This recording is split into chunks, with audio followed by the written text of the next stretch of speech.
अरुणाचल जैसे पहाड़, घाटियों और घने जंगलों के इलाकों में सबसे ज्यादा काम हेलीकॉप्टर्स आते हैं।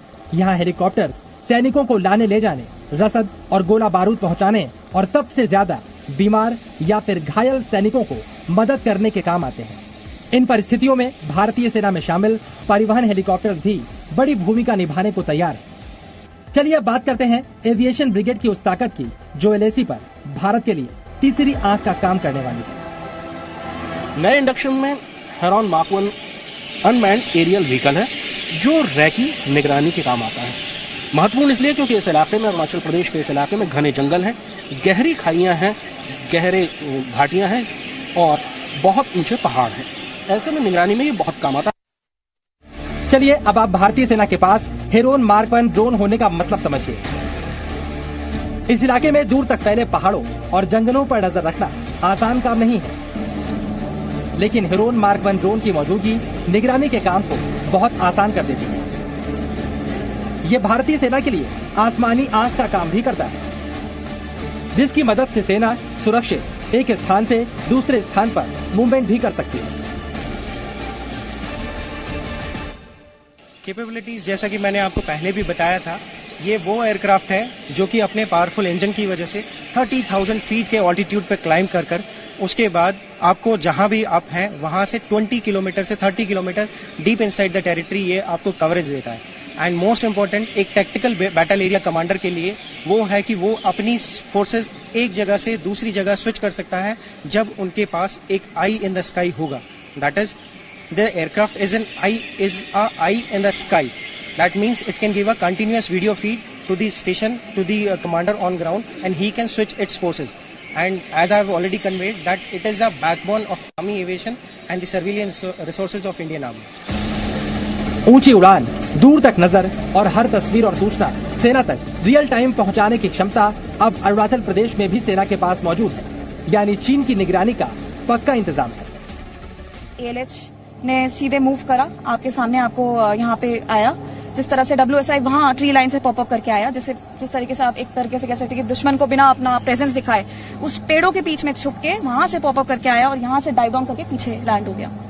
UAV जो इतने देर से 3000 एंड अबव ऑल्टीट्यूड में रेकी कर रहा था, वो किस तरह से आता है, सर्किट करता है, इन्फॉर्मेशन लेता है और मिशन कंप्लीट होने के बाद लैंड होता है।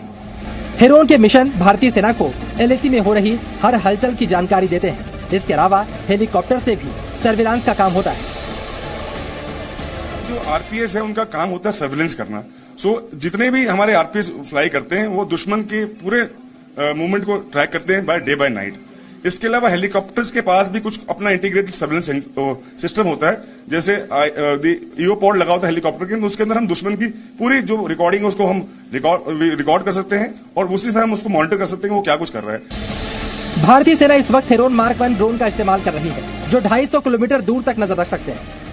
योजना और ज्यादा बेहतर ड्रोन शामिल करने की है और जल्द ही यहाँ ऐसे ड्रोन तैनात भी किए जाएंगे जो सैटेलाइट के जरिए नियंत्रित किए जाएंगे। ये ज्यादा दूर तक नजर रख पाएंगे और ज्यादा सटीक खबर भी दे पाएंगे। इस इलाके में दुश्मन की हरकतों पर नजर रखना, उसकी खबर समय से अपने सैनिकों तक पहुंचाना और दूर दराज की घाटियों में तैनात सैनिकों को रसद और साजो सामान पहुंचाना भी उतना ही जरूरी है। तैयारियां उस तरफ भी चल रही हैं। खासतौर पर पिछले साल इन तैयारियों में बहुत तेजी लाई गई है, दुश्मन की निगरानी के लिए भी और अपने सैनिकों तक खबर और साजो सामान पहुंचाने के लिए भी। भारतीय सेना की एविएशन ब्रिगेड अपने हेलीकॉप्टर्स और ड्रोन की हर उड़ान पर नजर कहां से रखती है, इन्हें कहां से कंट्रोल किया जाता है, हम आपको ये भी बताते हैं। एक भारतीय डिवीजन के हेडक्वार्टर में ही कोर एरोस्पेस कमांड सेंटर है, जहां इस इलाके के लिए बनाई गई पहली एविएशन ब्रिगेड दिन रात दुश्मन और अपने दोनों ही देश के सैनिकों पर नजर रखती है। यहाँ से किसी भी अटैक हेलीकॉप्टर, सैनिकों को ले जा रहे हेलीकॉप्टर और ड्रोन की उड़ान को नियंत्रित किया जाता है। हेलीकॉप्टर्स जितने भी आर्मी एविएशन के पास है, उनका जो भी movement in the tactical battle area में होता है उसको हम यहाँ से कंट्रोल करते हैं। जितना भी सिनर्जाइज ऑपरेशंस ऑफ ऑल जितने भी एलिमेंट्स होते हैं, जैसे अटैक हेप्टर्स, यूटिलिटी हेप्टर्स, उनकी हम मूवमेंट ट्रैक करते हैं।